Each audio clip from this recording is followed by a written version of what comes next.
ఆదికాండము 19వ అధ్యాయము. ఆ సాయంకాలమందు ఆ ఇద్దరు దేవదూతలు సొదొమ చేరునప్పటికి లోతు సొదొమ గవిని యొద్ద కూర్చుండి ఉండెను. లోతు వారిని చూచి వారిని ఎదుర్కొనుటకు లేచి సాష్టాంగ నమస్కారము చేసి, నా ప్రభువులారా, దయచేసి మీ దాసుని ఇంటికి వచ్చి రాత్రి వెళ్ళబుచ్చి కాళ్ళు కడుగుకొనుడి. మీరు పెందలకడ లేచి మీ త్రోవను వెళ్ళవచ్చుననెను. అందుకు వారు, అలాగు కాదు, నడివీధిలో రాత్రి వెళ్ళబుచ్చేదమని చెప్పిరి. అయినను అతడు మిక్కిలి బలవంతము చేసినప్పుడు వారు అతని తట్టు తిరిగి అతని ఇంట ప్రవేశించిరి. అతడు వారికి విందు చేసి పొంగని రొట్టెలు కాల్చగా వారు భోజనము చేసిరి. వారు పండుకొనక ముందు ఆ పట్టణస్థులు అనగా సొదొమ మనుష్యులు, బాలురును, వృద్ధులును, ప్రజలందరూ నలుదిక్కుల నుండి కూడివచ్చి ఆ ఇల్లు చుట్టవేసి లోతును పిలిచి, ఈ రాత్రి నీ యొద్దకొచ్చిన మనుషులెక్కడా? మేము వారిని కూడినట్లు మా యొద్దకు వారిని వెలుపలికి తీసుకొని రమ్మని అతనితో చెప్పగా, లోతు వెలుపల ద్వారమునొద్దనున్న వారి దగ్గరకు వెళ్ళి తన వెనక తలుపు వేసి, అన్నలారా, ఇంత పాతకము కట్టుకొనకుడి. ఇదిగో, పురుషుని కూడని ఇద్దరు కుమార్తెలు నాకున్నారు. సెలవైతే వారిని మీ యొద్దకు వెలుపలికి తీసుకుని వచ్చెదను. వారిని మీ మనస్సు వచ్చినట్లు చేయుడి.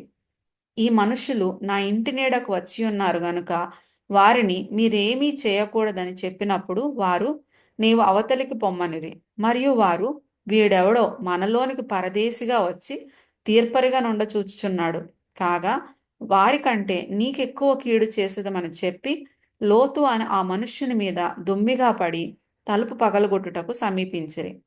అయితే ఆ మనుషులు తమ చేతులు చాపి లోతును ఇంటి లోపలికి తమ యొద్దకు తీసుకొని తలుపు వేసిరి.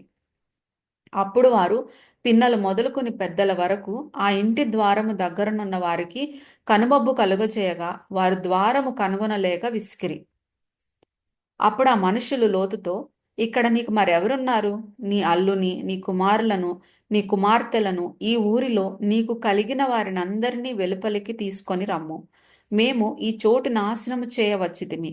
వారిని గూర్చిన మొర యెహోవా సన్నిధిలో గొప్పదాయను గనుక దాని నాశనము చేయుటకు యెహోవా మమ్మును పంపెనని చెప్పగా, లోతు బయటకు వెళ్ళి తన కుమార్తెలను పెండ్లాడనయున్న తన అల్లుళ్లతో మాటలాడి, లెండి, ఈ చోటు విడిచిపెట్టి రండి, యెహోవా ఈ పట్టణమును నాశనము చేయబోచున్నాడని చెప్పెను.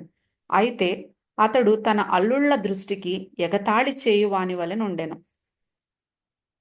తెల్లవారినప్పుడు ఆ దూతలు లోతును త్వరపెట్టి, లెమ్ము, ఈ ఊరి దోష శిక్షలో నశించిపోకుండా నీ భార్యను, ఇక్కడనున్న నీ ఇద్దరు కుమార్తెలను తీసుకొని రమ్మని చెప్పిరి.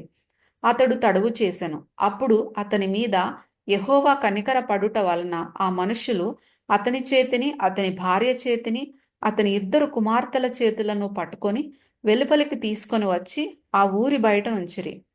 ఆ దూతలు వారిని వెలుపలికి తీసుకుని వచ్చిన తరువాత ఆయన, నీ ప్రాణమును దక్కించుకొనున్నట్లు పారిపొమ్ము, నీ వెనుక చూడకుము, ఈ మైదానములో ఎక్కడనూ నిలువక నీవు నశించిపోకుండా ఆ పర్వతమునకు పారిపొమ్మని చెప్పగా, లోతు, ప్రభువా, అలాగు కాదు, ఇదిగో, నీ కటాక్షము నీ దాసుని మీద వచ్చినది.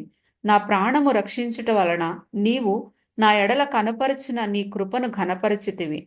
నేను ఆ పర్వతమునకు తప్పించుకొని పోలేను. ఈ కీడు నాకు సంభవించి చచ్చిపోవుదునేమో. ఇదిగో, పారిపోవుటకు ఈ ఊరు సమీపంలో ఉన్నది. అది చిన్నది. నన్ను అక్కడికి తప్పించుకొని పోనిమ్ము. అది చిన్నది గదా, నేను బ్రతుకుదునని చెప్పినప్పుడు ఆయన, ఇదిగో, నీవు చెప్పిన ఈ ఊరు నాశనము చేయను.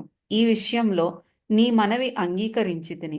నీవు త్వరపడి అక్కడికి తప్పించుకొని పొమ్ము. నీవక్కడ చేరు వరకు నేనేమియూ చేయలేననెను. అందుచేత ఆ ఊరికి సోయరు అను పేరు పెట్టబడెను. లోతు సోయరుకు వచ్చినప్పుడు ఆ దేశమున సూర్యుడు ఉదయించెను. అప్పుడు యెహోవా సొదొమ మీదను గొమొర్రా మీదను యెహోవా యొద్ద నుండి గంధకమును అగ్నిని ఆకాశము నుండి కురిపించి ఆ పట్టణములను, ఆ మైదానమంతటిని, ఆ పట్టణములలో నివసించిన వారినందరినీ, నేల మొలకలను నాశనము చేసెను. అయితే లోతు భార్య అతని వెనుక నుండి తిరిగి చూచి ఉప్పు స్తంభమాయెను. తెల్లవారినప్పుడు అబ్రాహాము లేచి తాను యెహోవా సన్నిధిని నిలిచిన చోటికి వచ్చి సొదొమ గొమొర్రాల తట్టును ఆ మైదానపు ప్రదేశము యావత్తును చూడగా, అదిగో ఆ ప్రదేశపు పొగ ఆవము పొగవలె లేచుచుండెను. దేవుడు ఆ మైదానపు పట్టణములను పాడు చేసినప్పుడు, దేవుడు అబ్రహామును జ్ఞాపకం చేసుకొని లోతు కాపురమున్న పట్టణములను నాశనము చేసినప్పుడు, ఆ నాశనము మధ్యన లోతు నశించకుండా అతని తప్పించెను. లోతు సోయరులో నివసించుటకు భయపడి తన ఇద్దరు కుమార్తెలతో కూడా సోయరు నుండి పోయి ఆ పర్వతమందు నివసించెను. అతడును అతని ఇద్దరు కుమార్తెలును ఒక గుహలో నివసించిరి. అట్లుండగా అక్క తన చెల్లెలితో, మన తండ్రి ముసలివాడు, సర్వలోక మర్యాద చొప్పున మనతో పోవుటకు లోకములో ఏ పురుషుడునూ లేడు. మన తండ్రికి ద్రాక్షారసము త్రాగించి అతనితో శయనించి మన తండ్రి వలన సంతానము కలుగు చేసుకొందము రమ్మని చెప్పెను. ఆ రాత్రి వారు తమ తండ్రికి ద్రాక్షారసము త్రాగించిన తరువాత అతని పెద్ద కుమార్తె లోపలికి వెళ్ళి తన తండ్రితో శయనించెను. కాని ఆమె ఎప్పుడు శయనించెనో ఎప్పుడు లేచిపోయెనో అతనికి తెలియలేదు.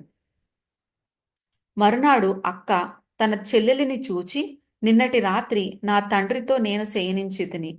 ఈ రాత్రి అతనికి ద్రాక్షారసము త్రాగించిన తరువాత నీవు లోపలికి వెళ్ళి అతనితో శయనించుము. అలాగున మన తండ్రి వలన సంతానము కలుగజేసి కొందమని చెప్పెను. ఆ రాత్రియు వారు తమ తండ్రికి ద్రాక్షారసము త్రాగించిరి. అప్పుడా చిన్నది లేచి అతనితో శయనించెను. ఆమె ఎప్పుడు శయనించెనో ఎప్పుడు లేచిపోయెనో అతనికి తెలియలేదు.